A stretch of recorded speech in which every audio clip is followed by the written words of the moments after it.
Hey everyone, this is Jason Verdelli with Phase 2 Solutions, where digital media meets real business objectives. And you can check us out at phase2solutions.net.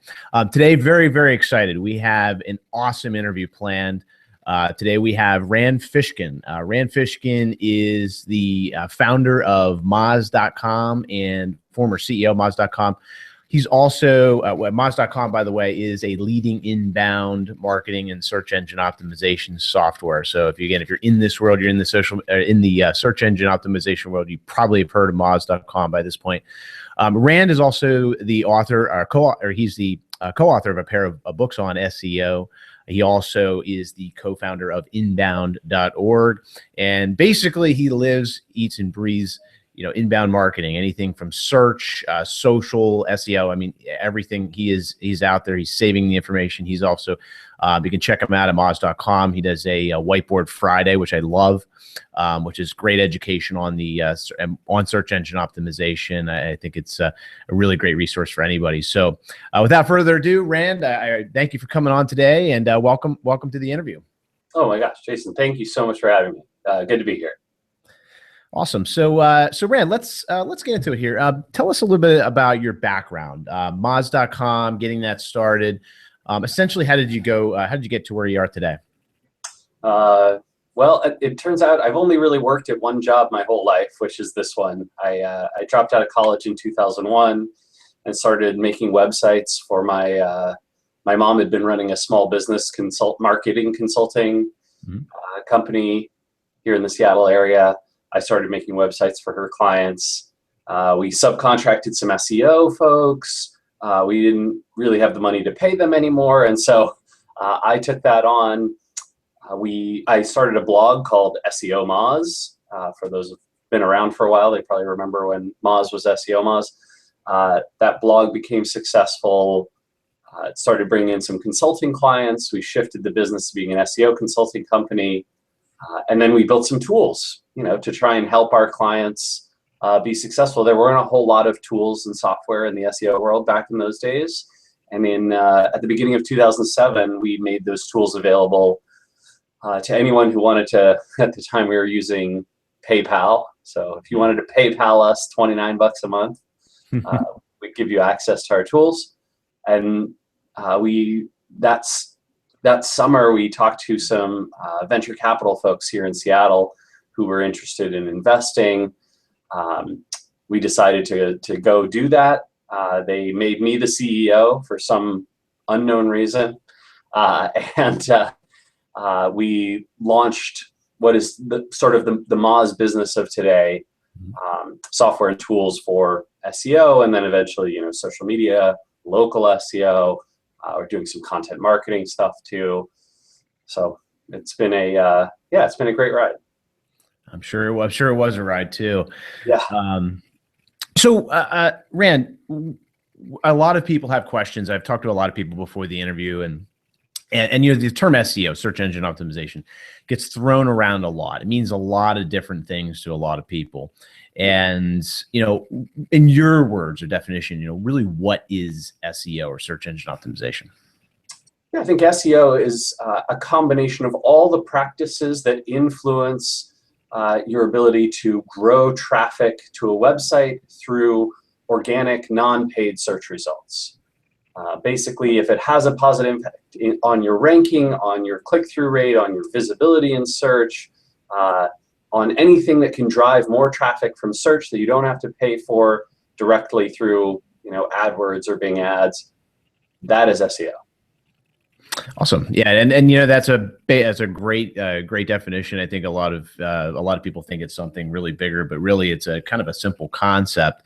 Not simple in nature, but the concept's very simple.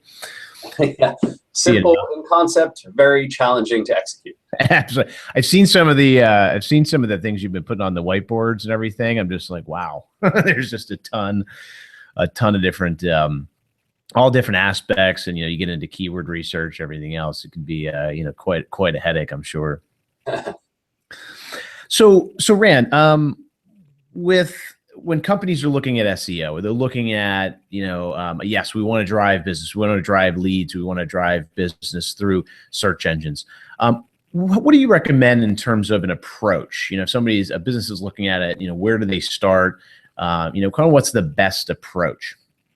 Yeah, unfortunately, there's no one right or always true answer to that question, which I think can be frustrating for a lot of folks.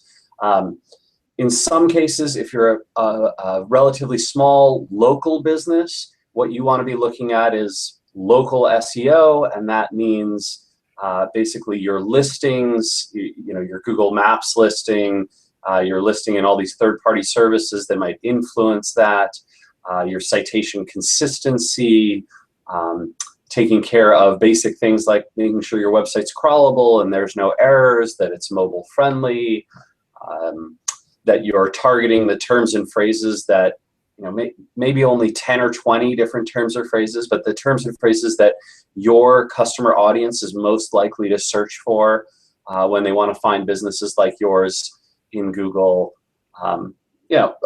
this kind of thing.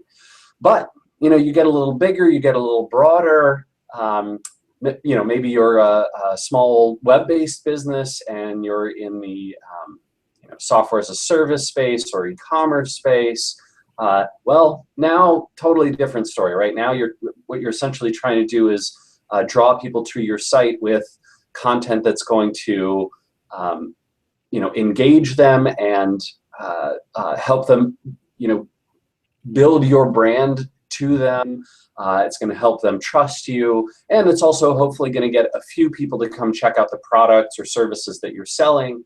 Well, now we have to go look at what are those people interested in? What sorts of things do they search for? What content is missing from their world that would really help them out? Who influences them?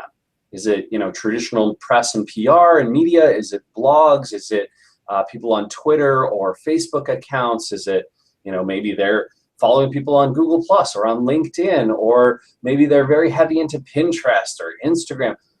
Whatever it might be, you need to find who's influencing them and then figure out what those influencers want, which can often be very different from what your customer audience wants.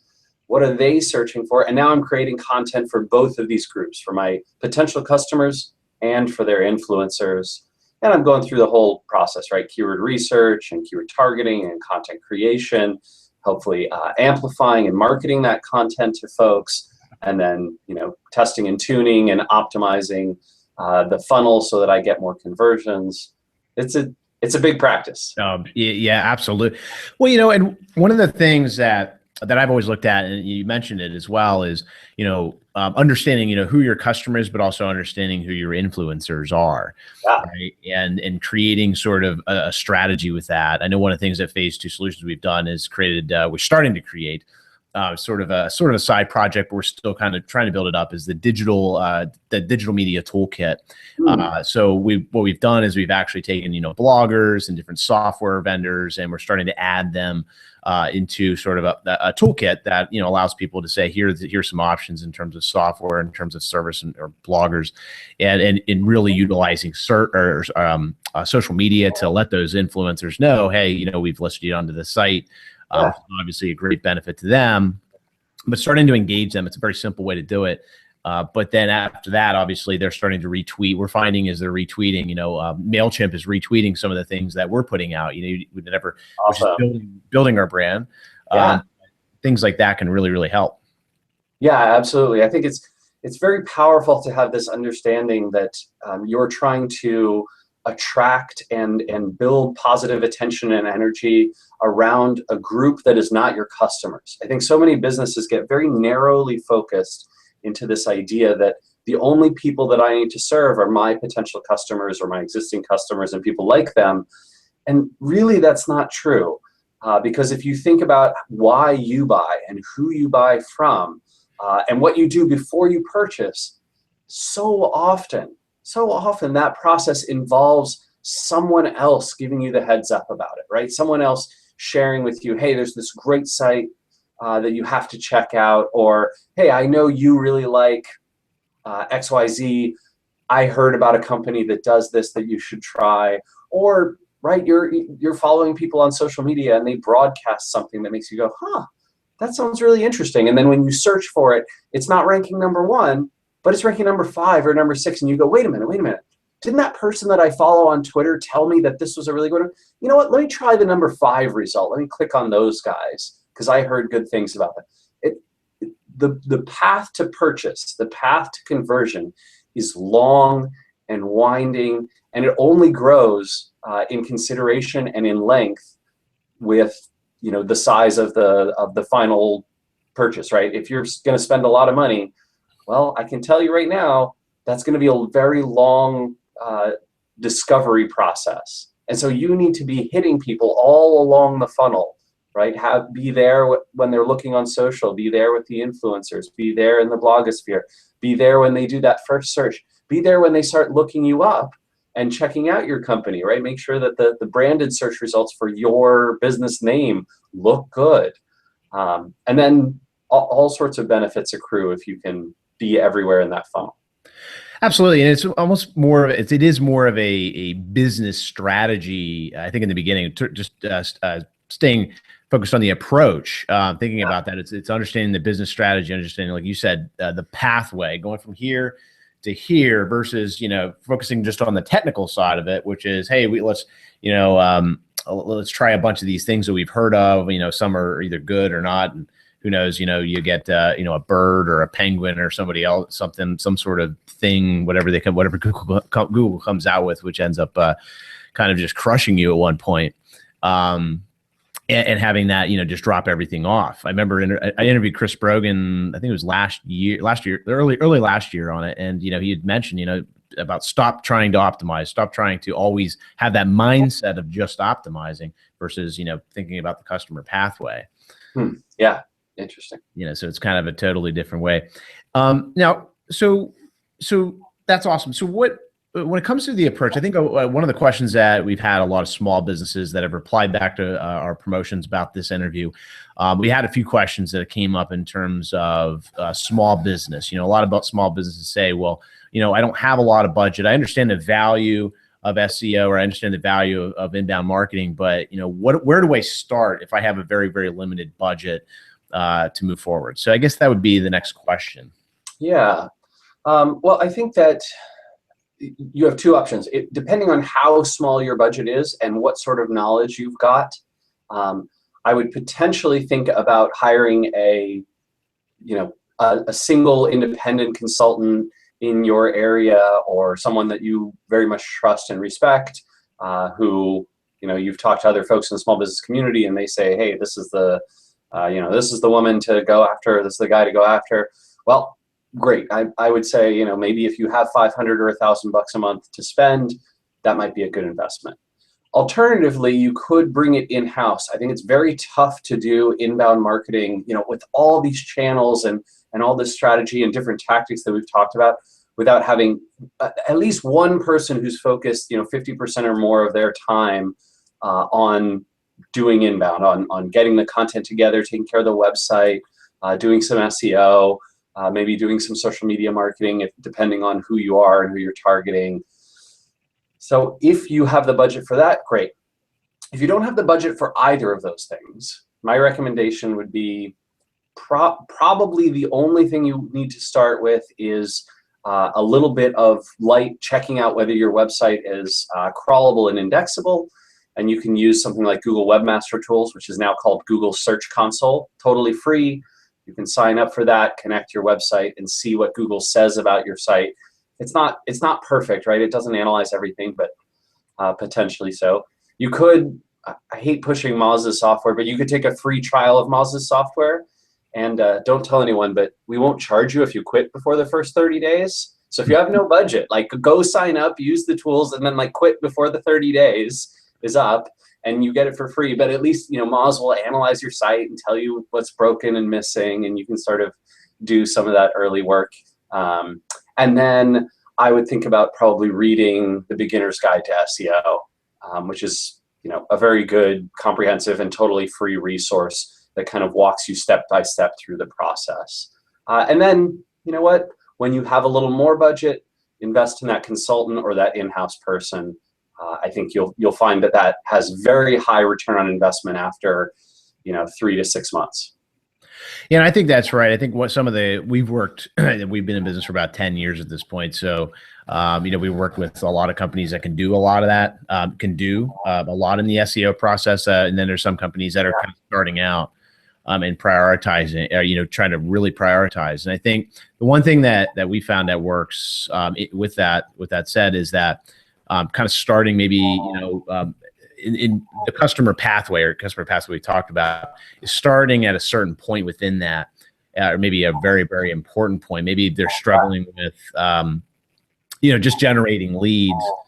So maybe focusing in on, maybe let's just generate leads from social, and then have, obviously if you can have some good effects on social, that can help out with rankings and some of these other things after you have the foundational things in place. Like you had mentioned with, making sure, your site is basically, works right and Google likes it. So, kind of starting with the customer pathway, starting with strategy, I think is probably, a great place to start in the conversation. So For sure.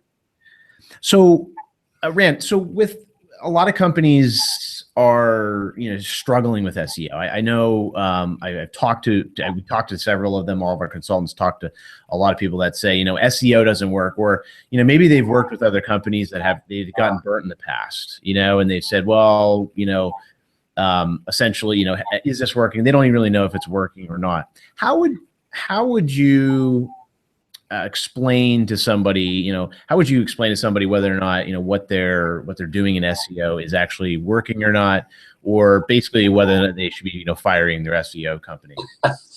Ooh, that's tough. And I heard good SEOs out there. I would say a few things. One, there's no such thing as an SEO secret.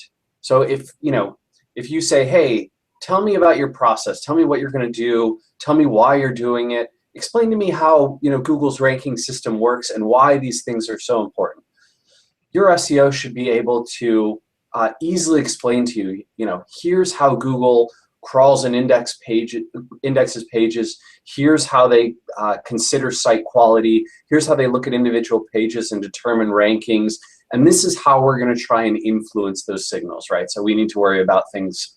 The broad categories are basically keyword targeting, making sure that you have relevant content, that what searchers type into the search engine actually matches what's on your page.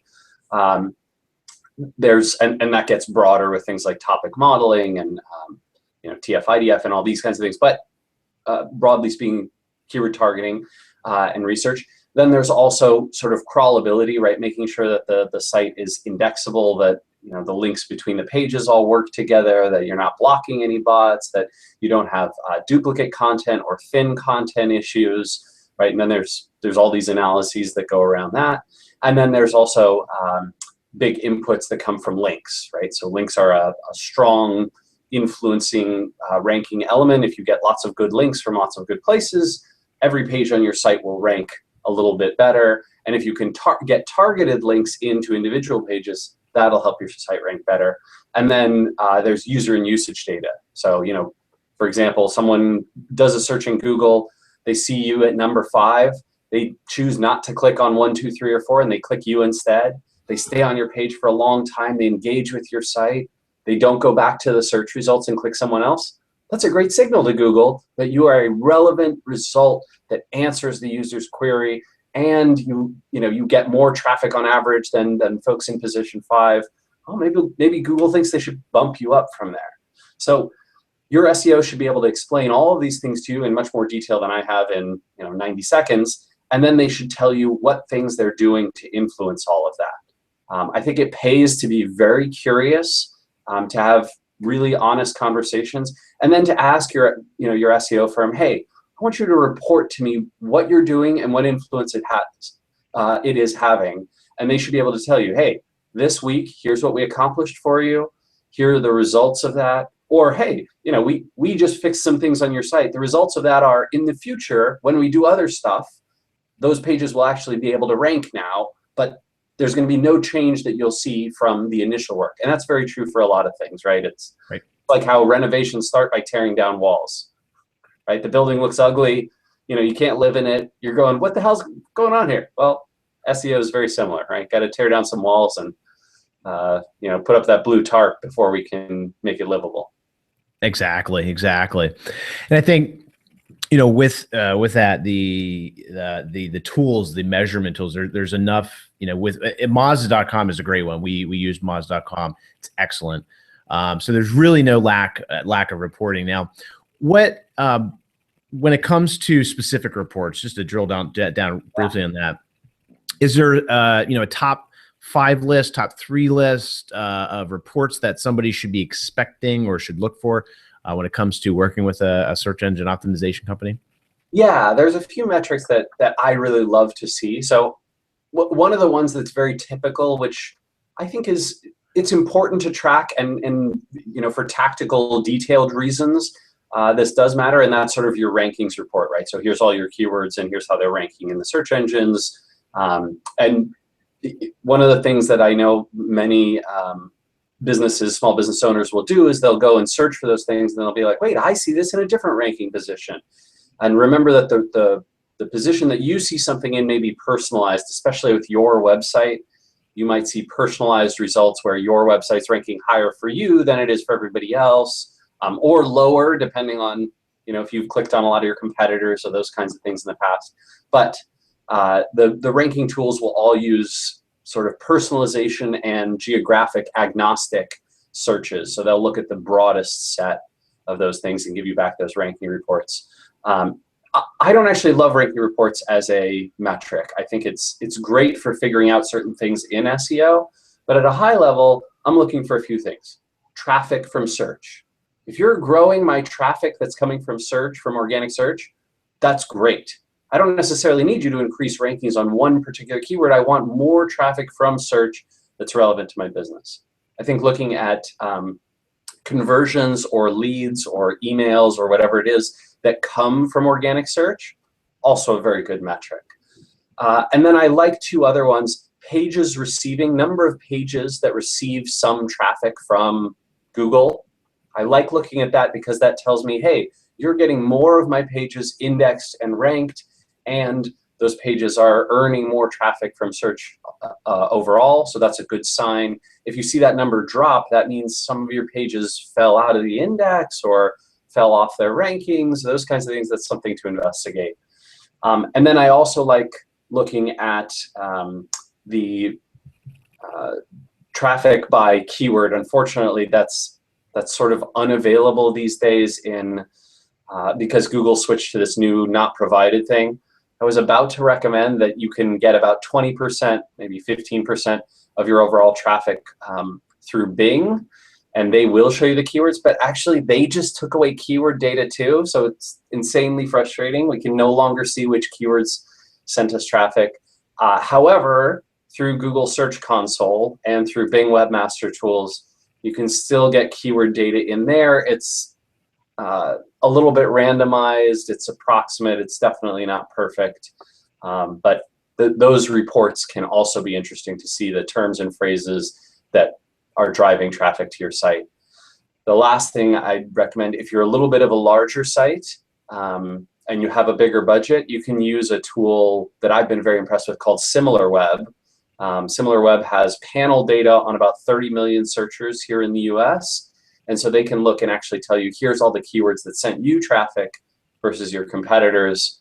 That's pretty cool stuff. So I like those data pieces. The one extra that I'd say, if you're very competitive mindset and you want to see how are my competitors ranking and what are they doing versus what I'm doing, that can also be included in a report from your SEO team. That's great. I think the key thing for a lot of people is, a lot of companies, is to know which report is most relevant to them, right? That's kind of where the consulting process has to take place. You have to take somebody that understands the technical side of that and the traffic side of that, but also understanding their business, right? Especially for some businesses, it might be like, how many people visited our about page, which is where our phone number and all our contact info is, because most of our stuff comes through the phone. Okay, well, we can measure that. We can report on that through analytics, right? We can put a little tag on that page that says, hey, if somebody gets here, tag that as an action in Google Analytics, and then report those visits and how many of the visits resulted in someone getting to the phone number. So there's lots of things you can do. Interesting. One last question here, Rand. This has been a great interview, by the way. A lot of great information. I always like to keep the interviews like usually within a half hour, just because it's a lot to absorb a lot of times. So the last question I had, though, a lot of people, when you're a lot of the questions that we've gotten have centered around content marketing. And, a lot of people are like, okay, let's, they hear, okay, we got a blog to increase our search engine rank and everything like that. Sort of what's that? I know there's not that magic, that magic thing, so to speak, but what's that, for companies that are looking to increase, the traffic, whether it's from long tail keywords or, certain phrases or whatever. Is there certain rules that you would put into place when it comes to, say, blogging or adding pages? I know there's been a lot of talk around, not just adding a page, but making sure people are sharing that page, and a lot of social getting involved, social media being involved in a lot of how search rankings are taking place. What is that? What are some of the fundamental things that are going to just, help businesses start to generate more traffic from search? Yeah, one of the things that I think about when it comes to content marketing is whether that's the right path for you. So content marketing can be a blog, it can be a set of guides or educational resources, it could be visuals, could be surveys, data, could be an interactive tool or a calculator that you build. So content marketing can be as broad as you can imagine: video, podcasts, an interview, right? Like anything. However, I would say that don't invest in content marketing because you heard content marketing is hot and you should invest in it.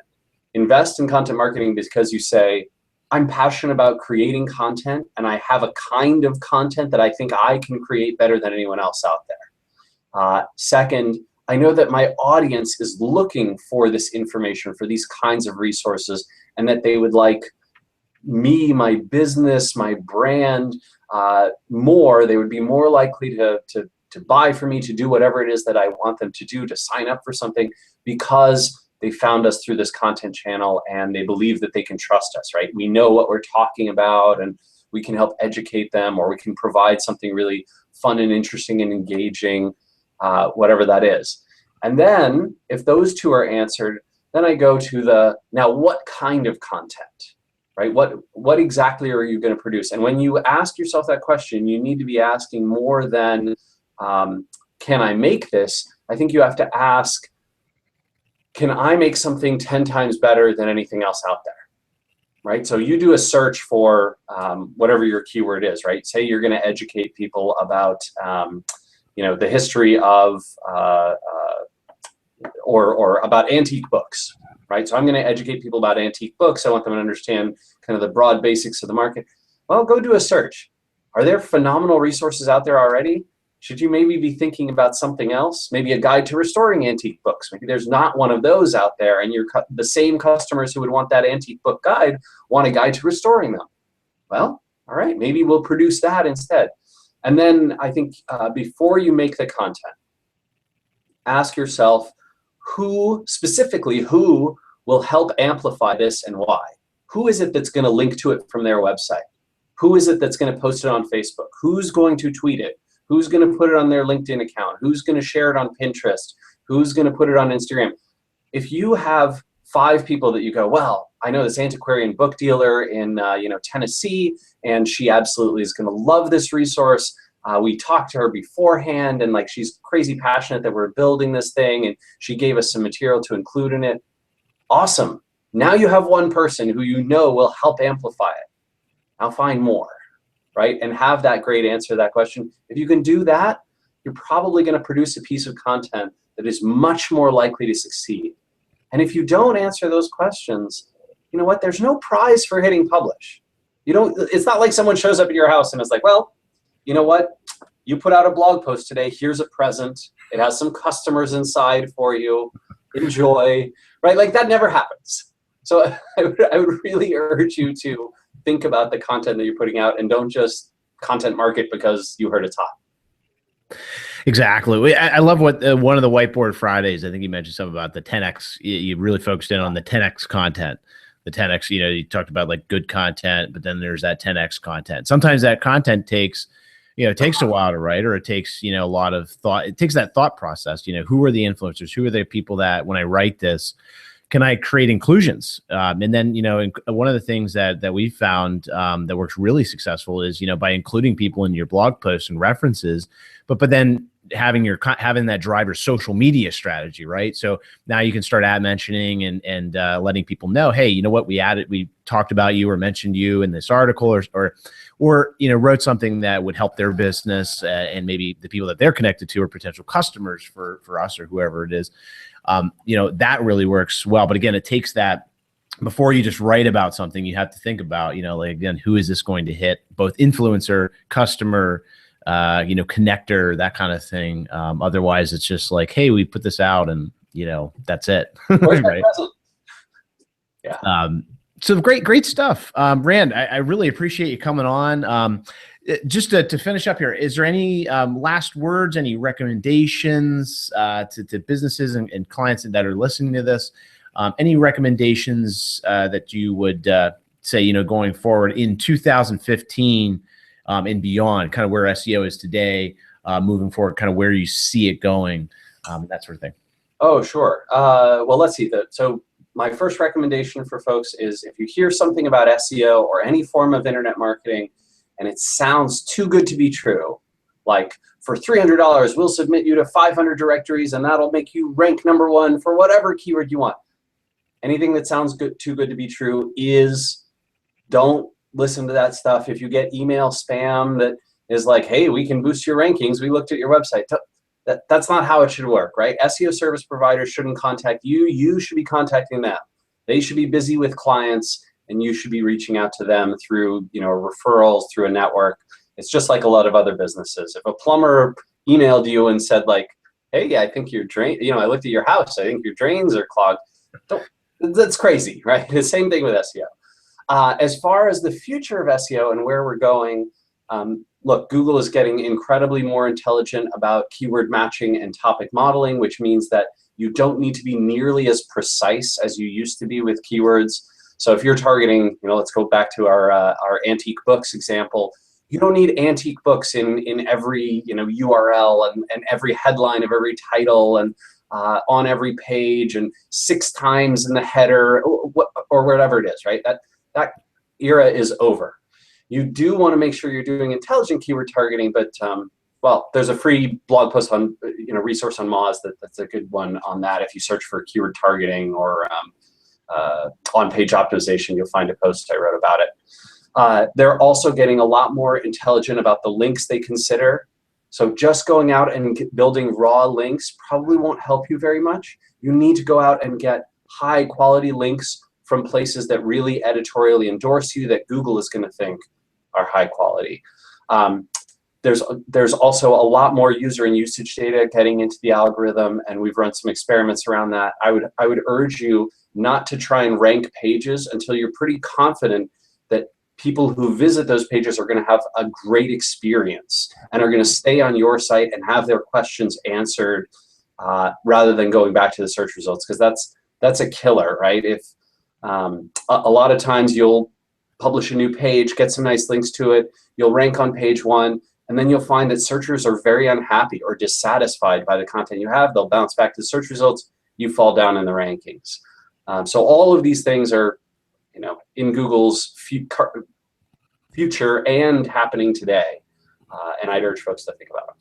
That's great. That's great. Rand, I really appreciate you coming on. This is excellent interview. A lot to, of course, a lot to take in. So of course, I'll probably be rewatching this a couple different times just to grab something different each time. So again, thank you for coming on, and thanks again for everybody watching today. And again, we're going to be we of course do these interviews. If not, we try to do them at least every other week, or at least every month at minimum. So be sure to check back at phase2solutions.net. We'll have this interview posted on there as well. Be sure to check out Moz.com. A lot of great tools there. A lot of great, as Rand was mentioning here, a lot of great tools to measure. But there's also a ton of great content. I can't tell you how many great resources. I love the Whiteboard Fridays. So if you go to the blog, be sure to check out the Whiteboard Fridays. You'll get to see the Wizard of Oz, of course, Rand right here.